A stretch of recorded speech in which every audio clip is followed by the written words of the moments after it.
පියුමි හංසමාලී කියන්නේ ඔබත් මමත් විතරක් නෙවෙයි මුළු ලෝකයක් හඳුනන ඉතාමත් ජනප්‍රිය රංගන ශිල්පිනියක් වගේම නිරූපණ ශිල්පිනියක් කිව්වොත් මා නිවැරදියි.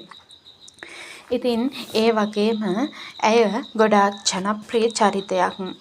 ඇය ගැන පසුගිය දිනවල ගොඩාක් කතා මැවුනා. ඒ වගේම ඉතාමත් සුව පහසුවෙන් ජීවිතය ගත කරන ඇයට මේ තරම් මුදලක් හිමිවන්නේ කොහෙන්ද කියන එක මේ වෙනකොට ගොඩාක් දෙනෙක්ට ප්‍රශ්නයක් වෙලා තියෙනවා. ඉතින් මේ කියන්න යන්නේ අන්න ඒ ගැන ඇසෙන කතාවක් ගැන තමයි. පියුමි හංසමාලී විසින් ඉතා අඩු මුදලකට මිලදී ගන්නා ලද සම පැහැපත් කරන ක්‍රීම් වර්ග ඉතාමත් ඉහළ ලාභයක් තබාගෙන අලෙවි කරනවා කියලා ඔන්න අපට දැනගන්න ලැබිලා තියෙනවා. ඉතින් නීති විරෝධී වත්කම් විමර්ශන කොට්ටාසය සිදු කළ විමර්ශනවලදී මෙන්න මේ ගැන හෙළි වෙලා තියෙනවා. ඇය විසින් අදාළ ක්‍රීම් වර්ග අලෙවි කරන ආයතනය දෙකකින් රුපියල් 2000ට 3000ට 5000ට හා 6000ක මුදලකට මිලදී ගන්නවා කියලා තමයි අපිට ආරංචි වෙන්නේ.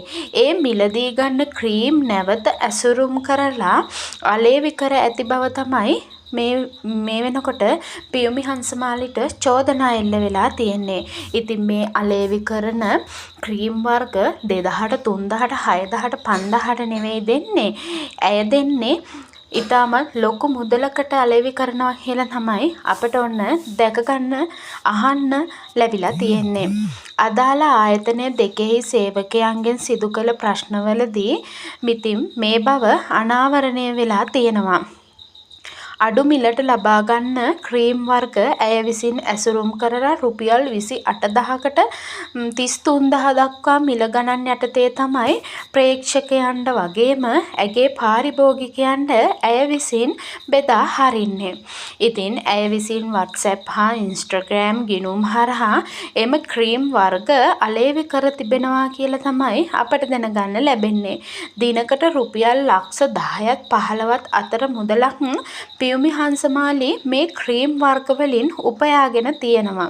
ඉතින් මේ ව්‍යාපාරයෙන් ලද ආදායම් වලින් තමයි ඇය රුපියල් ලක්ෂ 700කට අධික වටිනාකමක් ඇති සුඛෝපභෝගී ජීප් රථයක් හා රුපියල් ලක්ෂ 280කට අධික වටිනා මෝටර් රථයක් මිලදීගෙන තියෙන්නේ.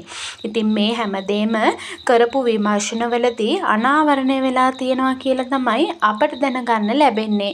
කොළඹ පිහිටි සුපිරි නිවාස සංකීර්ණයකින් රුපියල් ලක්ෂ 1400කට අධික වටිනා නිවසක්ද ඇය විසින් අදාළ මුදල් යොදවලා මිලදී අරගෙන තියෙනවා. කොහොම වෙතත් ඇය විසින් සත්‍ය වශයෙන්ම මෙම ක්‍රීම් වර්ග අලෙවියෙන්ම මුදල් උපයාගෙන ඇතිද යන්න පිළිබඳව තවදුරටත් විමර්ශන ක්‍රියාත්මක කරනවා කියලා තමයි අපට දැනගන්න ලැබෙන්නේ.